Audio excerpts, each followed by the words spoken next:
like too ambitious for her own good. Yeah. It's like she does things just because she can, and she does things because she has the privilege and the access and the resources, not because she should do it or there's like a real purpose. She wants to do it to prove to others, which is just like, for instance, her law degree. What is she doing with that? Remember where she spent like an entire season studying?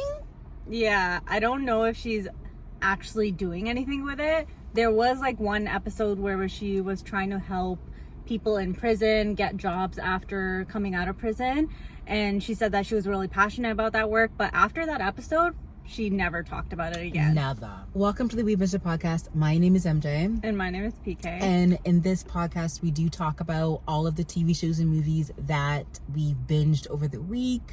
We're going to try something new this week and just going to go straight into the TV shows and movies. We're going to start off with the Kardashians, which honestly already ended. The season already ended a couple weeks ago. Yeah, it did. But I'm a little bit slow and...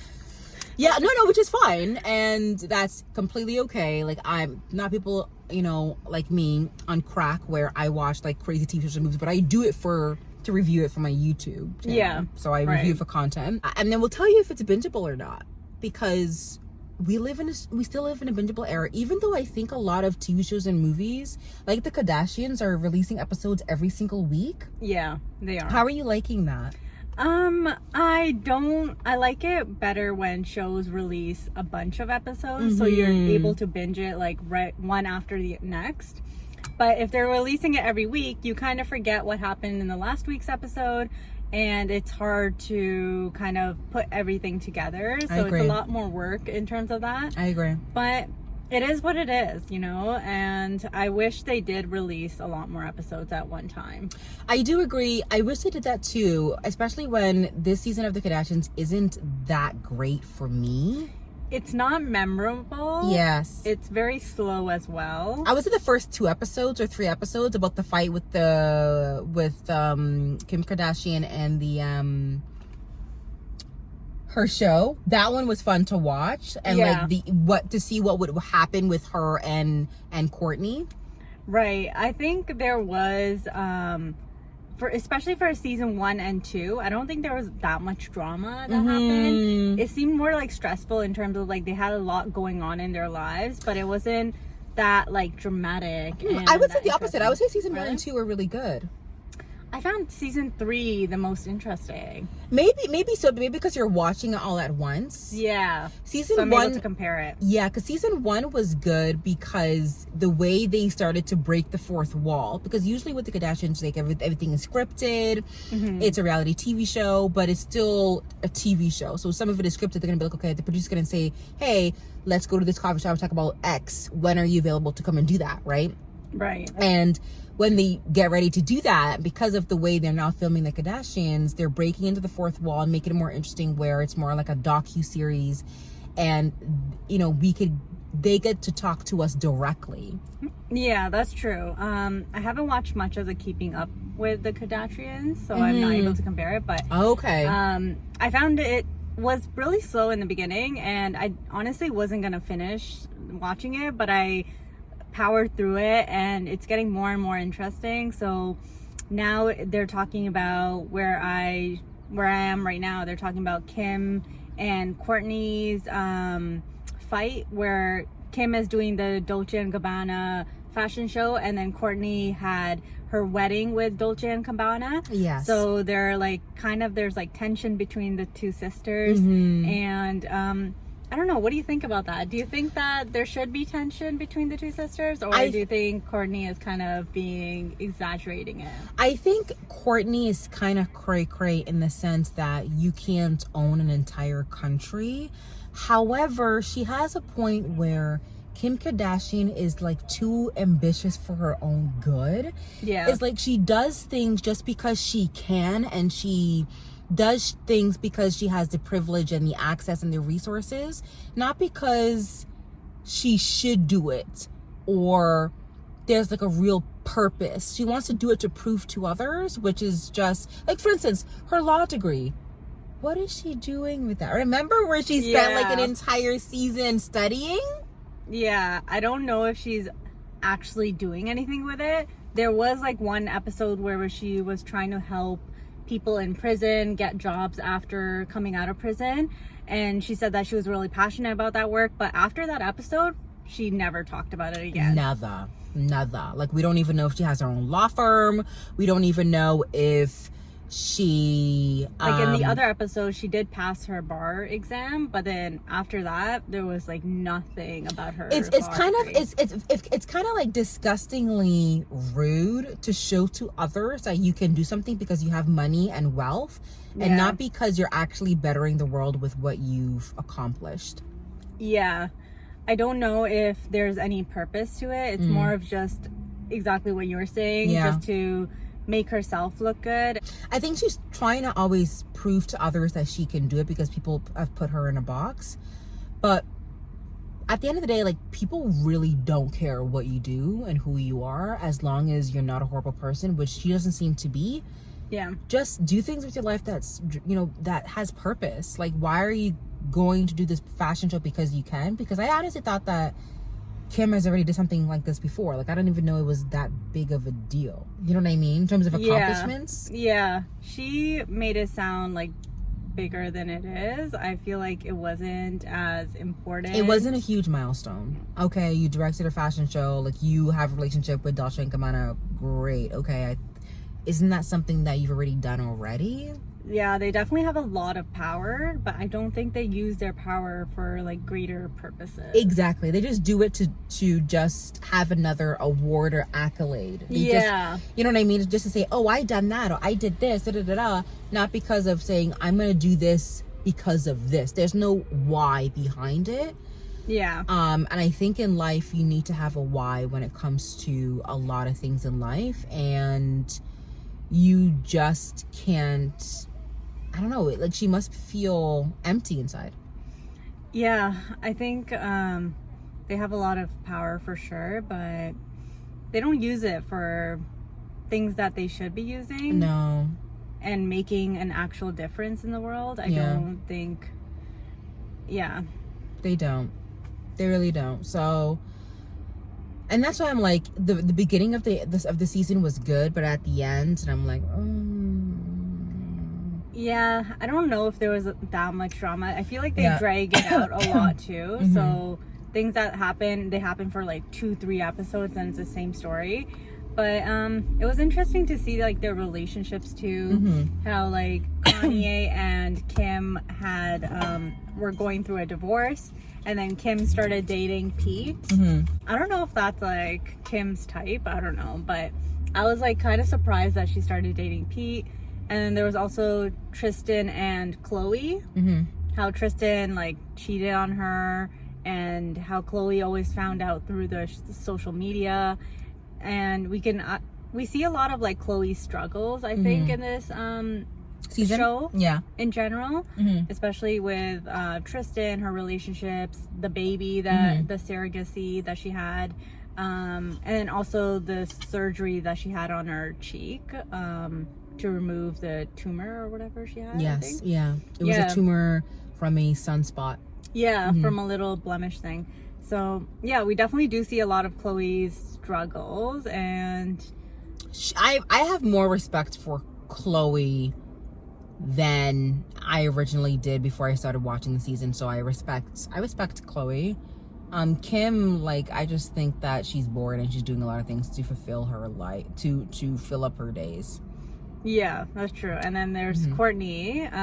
Courtney is just so in love with Travis, and she's happy, and I love that for her. I know. Like, she doesn't have to be ambitious. She don't have to be constantly hustling. You don't have to be a hustler. Yeah. And I like that she is kind of like the opposite of Kim, where she's totally satisfied with what she has. Yeah. And she's not starting companies and brands without having a purpose. Like, she's starting it because she's passionate and she has a purpose with her work, especially like the vitamins that she started, that company and that brand.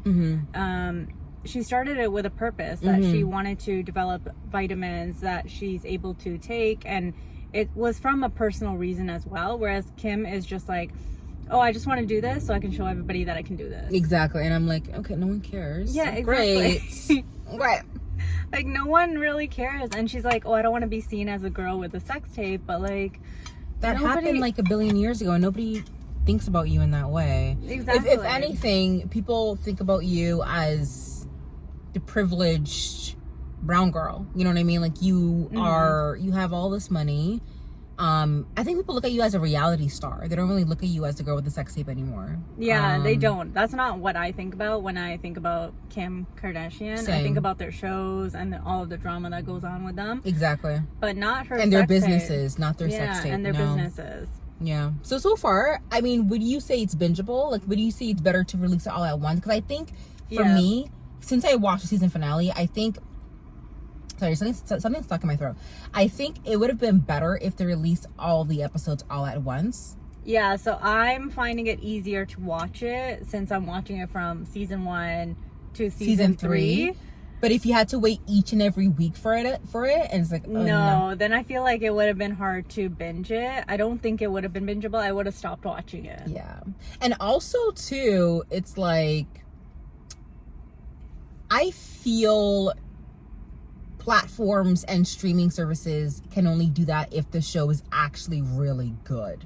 Right. So if it's jam-packed with good plot, good acting, like it's interesting and people are gripped from beginning to end, like Hijack.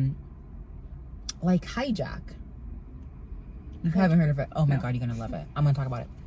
Okay. Like Hijack, that show could have been released week to week, but because the Kardashians is kind of like it's dripping, it could be released all at once. It is getting a bit boring. It's really boring, yeah, compared to previous shows. That's what I've heard. Like, I was reading reviews and people are like saying it's getting boring, and then it's almost like the same story where they're trying to build new brands and companies, but it's not really going anywhere. I feel like it's kind of already, they've already done that and they've already had their fame and their spotlight, I think. Whereas like people are getting bored with the whole Kardashian empire. Yeah, I think people are really bored. People are over it. People know how fake they are, even though they're trying so hard to prove to us that they're not.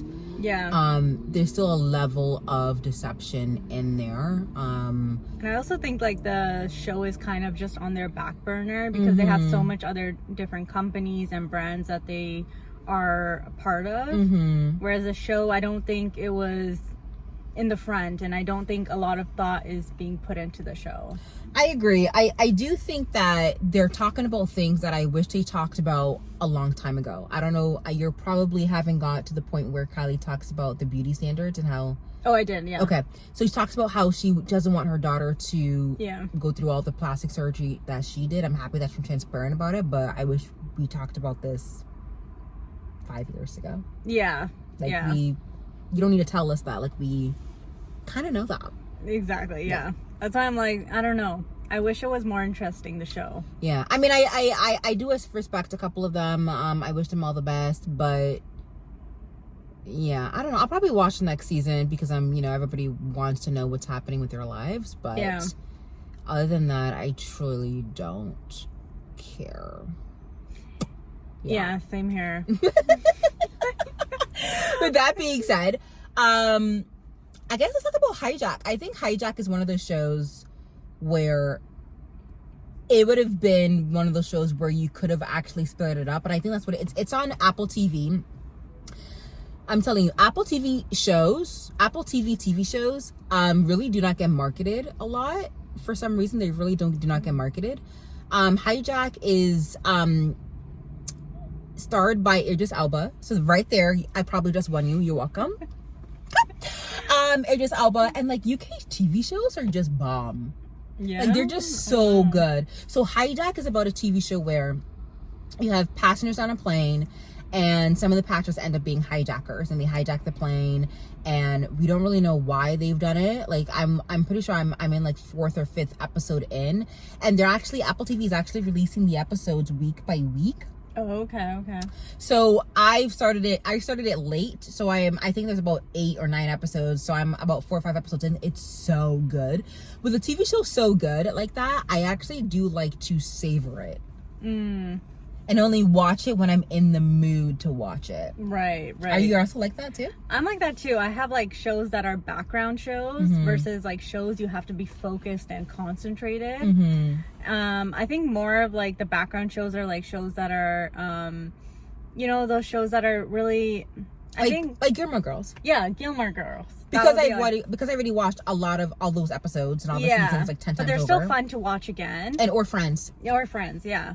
Whereas like other shows where you actually have to be focused and concentrated, I feel like that's like probably Hijack for you. Yeah. Hijack, you have to be concentrated. It's really good. It's not the greatest of acting, but it's a thriller.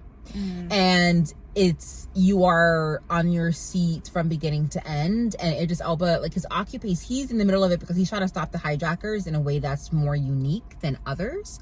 He's trying to befriend them, which is pretty interesting. We don't really know what his occupation for real. I think he does deals with corporations. So it's really good. And I highly recommend. I would say it is really bingeable. Another show that's really bingeable that I actually just finished, The Horror of Dolores Roach, which I think is on Amazon. Let me just pull that up. It is starred by absolutely one of my favorite Latin.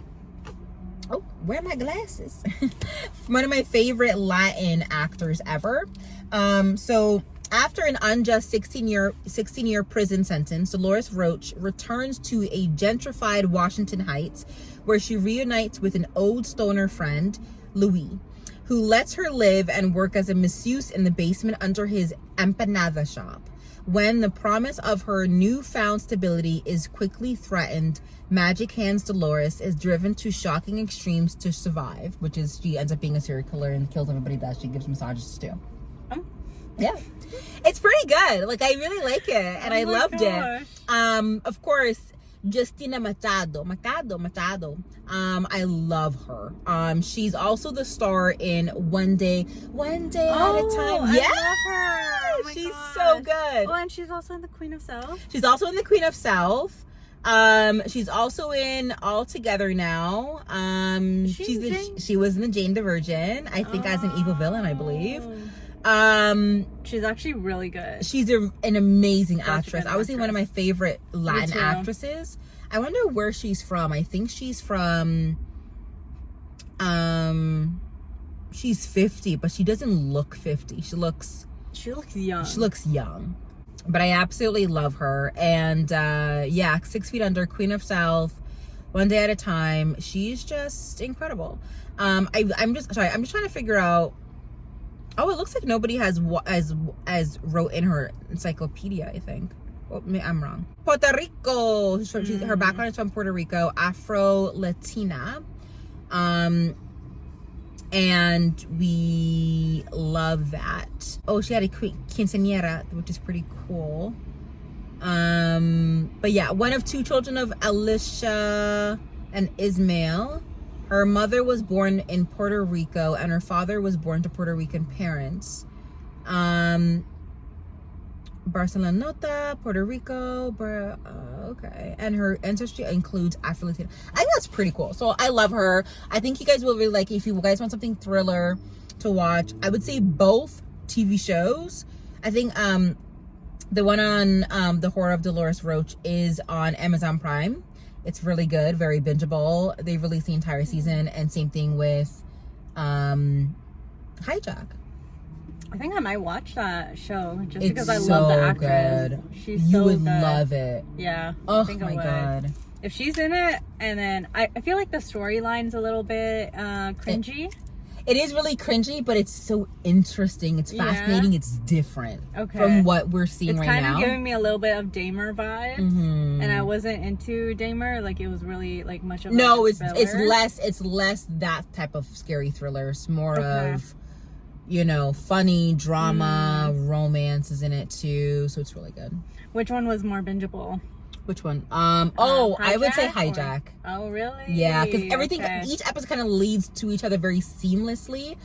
While you can actually pause an episode after watching one from the Dolores Roach TV show and take a break, because it's kind of intense, kind of, but not really.